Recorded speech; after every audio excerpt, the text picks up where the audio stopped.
né?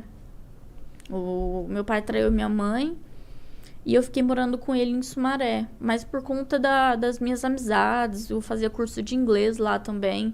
Então eu meio que fiquei presa lá e eu vivia com o meu pai, né? E era assim, aquilo não era vida, sabe? E ele mesmo falava pra mim, isso não é vida que você tem. Então, vamos procurar um apartamento, vamos morar junto, vamos, sabe, seguir adiante, seguir a vida. Você se sentia presa? Me sentia Não, muito... é um pouco mais forte, né? É um pouco mais forte, assim. Era um relacionamento meio que abusivo, né? Assim, entre pai e filho, era abusivo, né? Era muito abusivo. E quando era com a minha mãe, também era abusivo com a minha mãe. Por isso que ela pegou e foi embora. Ela foi pra casa do meu avô, que hoje é falecido, né? Tem uns 2 meses. Uhum. E ela mora lá no interior, mas ela tá ficando aqui em casa, né, com a gente. E aí, parte que eu parei? Da parte que você morava, que tinha com os problemas. Morava em com meu casa. pai. Então, tipo assim, eu tinha que fazer o que meu pai queria, eu tinha que fazer tudo que ele mandava, senão o pau comia. Aí ele gritava comigo, falava, mas você tá morando na minha casa, você tem que fazer o que eu mando, sabe? E aí apanhava, e aí ficava sem computador, eu não podia jogar, porque eu comecei a jogar com 9 anos de idade, né? Eu comecei a jogar com meu irmão, eu tenho um irmão de 26 anos, e ele me ensinou a jogar, e aí desde pequenininho eu comecei a jogar e tal. E foi uma coisa também que me conectou a ele, foi os eventos de jogos, que a gente sempre ia e tal, e a gente se trombava.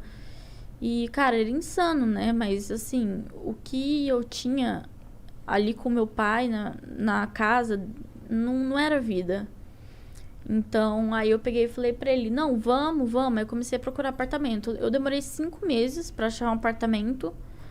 Aí eu falei pro meu pai, eu falei, olha, tô me mudando, vou pra Alphaville e você fica com a casa, né? Aí meu pai ficou sozinho em casa, sem ninguém. Eu fui morar com ele. Aí hoje até hoje a gente mora junto, desde 2019.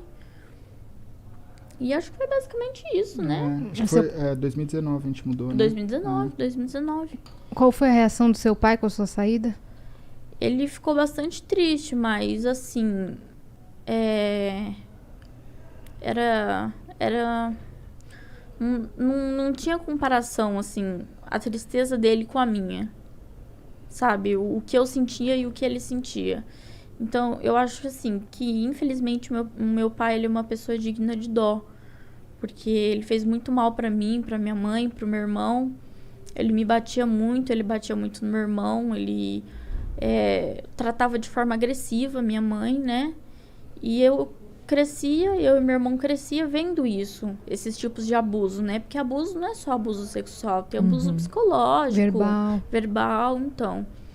E a gente foi crescendo vendo isso, né? E o meu pai sempre humilhando minha mãe, humilhando a gente. E a gente meio que cresceu assim, né? E eu precisei amadurecer muito cedo. Então, desde nova eu já entendo um pouco das coisas, do mundo, como que era, como que funcionava. E pra mim foi bem difícil, né? Porque relacionamento pra mim nenhum dava certo, era sempre traição. Aí não podia confiar em amigo, porque teve o problema que eu fui estuprada, né? Eu tinha 17 anos e eu contei pros meus amigos, né? Eu falei, olha, aconteceu isso comigo. E os meus amigos, eles davam risada. Eles falam, pô, isso não é assunto que se brinca, você tá zoando com a nossa cara. Eu falei, não, eu tô falando a verdade. E eu fui na polícia, a polícia falou, olha, não tem o que a gente fazer. Aí, tipo, ninguém queria nada com nada, ninguém queria me ajudar, eu não tive apoio de amigo. Não deram importância, assim. Minha mãe só chorava, meu pai colocava a culpa na minha mãe, meu irmão falava que era mentira. E eu não tive, assim, não tive um acolhimento, né? A palavra certa, assim, um acolhimento. Então, eu meio que vivi isso sozinha. Então, foi muito difícil pra mim. Eu precisei amadurecer muito cedo e falar, não, eu vou passar por isso. E eu não passei por psicólogo, não passei por psiquiatra, não passei por nada. Eu fui no médico, fiz os exames, tomei muito remédio. Assim, eu quase morri nessa época. Porque eu tomei um negócio que chama coquetel, que são vários remédios. E um deles me deu reação, que é a amoxicilina. E deu reação no meu corpo inteiro e eu tive início de uma parada cardíaca, né? Meu Deus. Então, minha mãe só chorava, ela não conseguia falar comigo. E assim, pra pedir pra me levar no hospital, eu tinha que pedir pra minha vizinha. Porque minha mãe não tinha condição, meu pai não tinha condição, sabe? E aí eu meio que fui enfrentando as coisas sozinhas, até eu conhecer ele, né? E a gente compartilhar dessas histórias junto, da gente se acolher, da gente se entender e saber lidar, sabe? Quando um tá com dor, quando o outro tá se sentindo mal, a gente sabe o que fazer, né? Porque a gente passou por isso junto. A nossa história bate muito uma com a outra, né? E a dor que ele sente, você já conhece. Sim, e a dor que eu sinto, ele conhece. Então meio que encaixa assim mesmo, sabe? E assim, quando eu escolhi gostar dele, eu falei assim, olha, eu vou ficar com você. Quando ele comprou o anel, a gente não namorou, a gente noivou. A gente pulou a parte do namoro. Entendi.